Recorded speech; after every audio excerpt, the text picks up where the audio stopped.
Hi, Oh, you everybody. got the Welcome to recording. the IC Topic Chat today. We are at the end of January 2026. We are I was just saying to the before the recording started, we are 5.5 years into these IC Topic Chats. We started in May of 2020 in the middle of the depth of the pandemic when everybody was on their home alone, having a good time, but lonely. So we all started gathering then, and this group has only continued to gather and grow and support itself. It's kind of an amazing thing. It's been an amazing thing for me to be a part of. And it's also amazing when people volunteer to support the group and volunteer to present and do their own research projects. Today we're going to have Tina Faulkner or Christina Faulkner, but she goes by Tina. And she did a survey amongst our peers in the Independent Consulting Topical Interest Group, or also known as ICTIG, AEA. And she's going to share what evaluation consulting may look like in this year. So without further ado, I'm just going to get out of Tina's way and I'm going to let her take it over. Go ahead, Tina. Thanks so much, Matt. Really appreciate that. Yes, and hi, everyone. As Matt said, I'm Tina Faulkner, and I am a former Fed monitoring and evaluation officer with experience in international development, children and family services, and labor rights issues. And now I'm in this brave new world with all of you, just barely establishing consulting practice and kind of exploring what's out there. And I'm really grateful both to Matt as well as to Ashima Singh of this group for giving me the opportunity to present today. So, what will evaluation consulting bring in 2026? The presentation today is based on an article that was published in December in this ICTIG newsletter call of the same name. And the article discussed a couple of topics. When I first decided, Ashima Singh invited me to do the article, I had lots of different ideas, but I was really hearing from a lot of you and other colleagues I know about concern about the future of the field. And so what I decided to do was focus a little bit of research and this article on that topic. And specifically, it will look at IC views regarding near-term opportunities in evaluation, whether these views vary depending on certain characteristics, like client location, et cetera. And then what ICs think about opportunities in kind of evaluation adjacent fields like strategic planning, et cetera. Okay. Um, and it's very important for me to say at the beginning that this is definitely not rigorous, months-long research. This was a couple weeks of very opportunistic data gathering. Some colleagues were very kind to either take time to speak with me or chat with me over email. And then, as Matt mentioned, I sent a survey out to this TIG membership, and I received 36 responses. There is definitely no instrument testing, and sort of as should not be a surprise.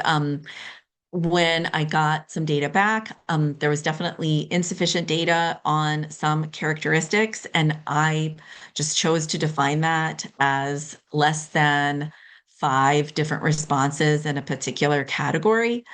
That really didn't affect being able to present results in general, but there was one topic area that I tried to look at, which was, or one characteristic that I tried to look at, which was type of client, like whether it was a foundation, nonprofit, federal government, university, et cetera. And while most folks kind of fell into either the nonprofit space or the federal government space, there weren't enough responses in the other categories. So I'm not going to discuss kind of that characteristic today. And then the survey did give folks an opportunity to share feedback, like a comment section at the end. And I did receive a fair bit of feedback. Also, some folks reached out on email, which was so nice. And speaking very generally, a lot of the comments were kind of about, wow, while I know about, the type of evaluation I do, I can't really speak to the evaluation field as a whole. And I certainly don't have a crystal ball and I don't know the future. So that's completely understood, but just wanted to, acknowledge that feedback. And again, just a reminder that the purpose of this was to prompt some discussion. So, this is really a taking off point for hopefully what will be a good chat today. Okay, so in terms of kind of overall findings, um, it probably won't come as a surprise, but almost 65% of respondents said that they thought opportunities for independent evaluation consulting were likely to decrease during 2026. There were, as the chart shows, 15% thought opportunities were likely to increase, and then a slightly larger amount thought that they would stay the same. But kind of overall, not very optimistic uh, results there. Um, and then I'll start going ahead and getting into some of the characteristics that I was mentioning. And one of the characteristics I looked at was subject matter expertise. So what field do you work in? And this slide just shows the kind of where ICTIG members fell in terms of their area of work or subject matter expertise. As you can see, the largest field, I don't know, that at least folks that responded to the survey appear to be working in is education, college access, and or youth issues, with the second largest being in social services, underrepresented populations, and community development. And a word about these categories, they are a mouthful. They are also quite imperfect. They are kind of a mashup of the various TIGs that I saw in AEA, and I'm a member of a few of them. I tried to kind of glom some of them together. So again, this is pretty imperfect, but gives us maybe some general sense of where people work.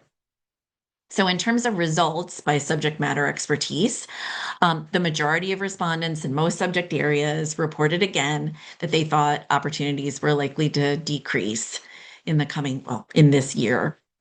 However, there was a little glimmer of hope from colleagues who work in the education, college access, and youth focus area.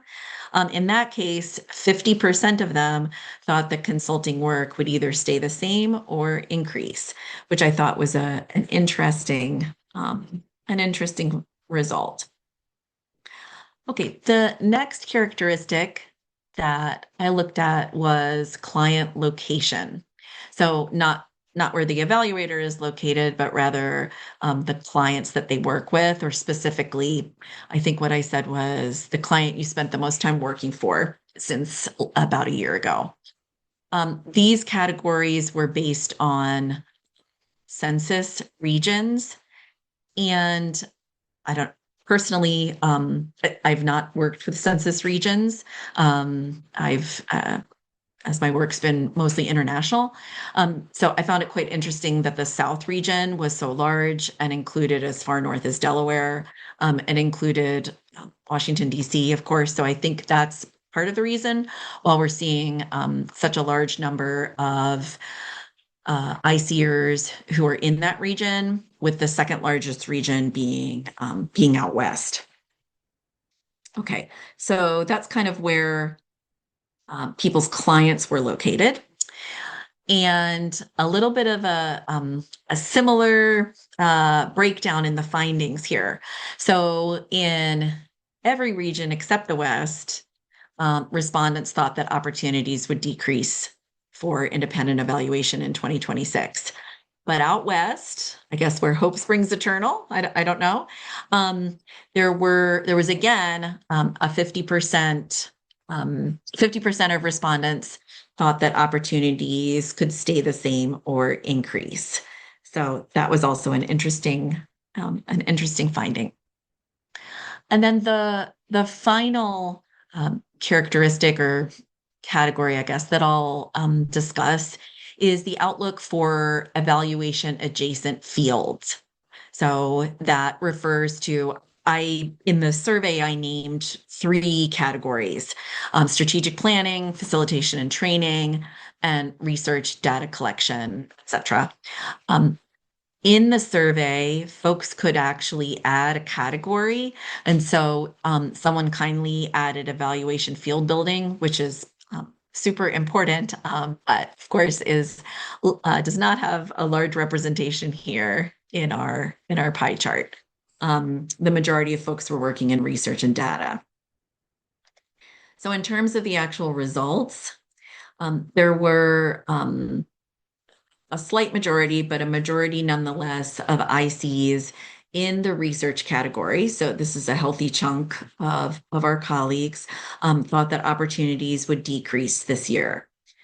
However, on a more positive note, 86% of ICs working in both facilitation and strategic planning, so both of those categories kind of separately, had sort of very positive outlooks in terms of thinking that opportunities could actually either stay the same or increase. Okay, so then just to summarize, as I said, this is a pretty quick presentation, but obviously, I think I'm sort of stating the obvious here that results suggest a general concern. And I don't know if it's because I'm located in the DC metro area, but I definitely feel this concern both personally and kind of in my group, in my community here. Um, but one thing that I did take away from this exercise was that, maybe there are some glimmers of strategies or actions that we could think about. And I guess as evaluators, we're always looking for, the so what and the action that can come out of the work that we do. And one potential strategy could be expanding one's client base to different regions.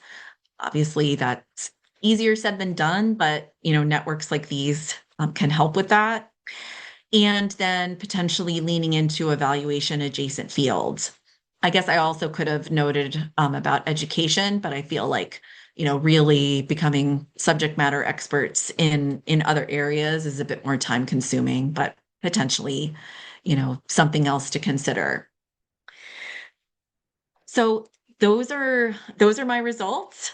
And I thank you so much for listening and for this opportunity to present. And I'm really happy and looking forward to a discussion on this. Please reach out to me. If we don't get to your comments today, I can put my email again in the chat. I'm by no means a subject matter expert in this topic, but it's something obviously that I think many of us are interested in. So I'm very happy to continue this discussion both now and offline. So back to you, Matt. Thanks, Tina. And I think this is an interesting topic, and certainly you have a group of 50 some odd people here today. So in many ways, if you want to continue to ask those questions that were in the survey, I think this is a good time for it. Not necessarily on the recording, we're going to stop in just a second. But I did put in the chat, I'm sure you were too busy talking to see it, Oh, no was worries. do you know who completed the surveys? Do you have an option to go back and ask those same people the same questions again in December or November 2026 and say, did your fears did they come to Um, fruition? Or was it all, because we're all in a high anxiety state and been that way for the past year.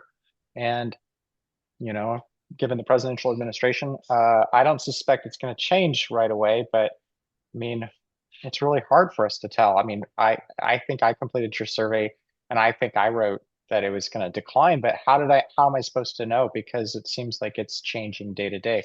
I said earlier, we had a handful of very substantial projects that were not only important to our firm, but important to the state of Illinois that were canceled. And then the next day they were put back in place. And how am I supposed, what am I supposed to take from that? I have absolutely no idea. So I'm just curious if you're able to do that and if you've thought about doing a follow-up.